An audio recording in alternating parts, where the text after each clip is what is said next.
En cas de contrôle, vous devez pouvoir présenter sur le champ tous les papiers du véhicule. À défaut de présenter votre permis de conduire, vous encourez une amende de 11 €.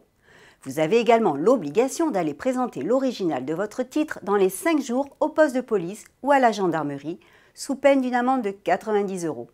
Idem d'ailleurs s'il s'agit du certificat d'immatriculation. En revanche, aucune amende n'est vraiment prévue dans le cas où vos documents seraient détériorés. Mais si votre permis de conduire ou votre carte grise est en piteux état, parce qu'il est passé dans le lave-linge par exemple, mieux vaut penser à le remplacer, même s'il est rafistolé avec du scotch. C'est plus sûr.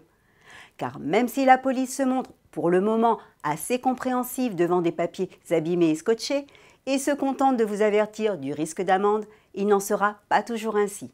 La multiplication des vols, des usurpations d'immatriculation et des délits, comme la conduite sans permis ou le défaut d'assurance, risque d'inciter rapidement les forces de l'ordre à plus de sévérité. Quitte à vous faire perdre du temps en cherchant à avoir la confirmation de la validité de vos titres ou à faire le tour du véhicule pour vous verbaliser à tout prix. Vous l'aurez compris, comme toujours, mieux vaut vous mettre rapidement en règle. Pour le moment, vous pouvez obtenir un duplicata en ligne sur ants.gouv.fr ou en préfecture en réglant juste le prix de l'acheminement, 2,76 €.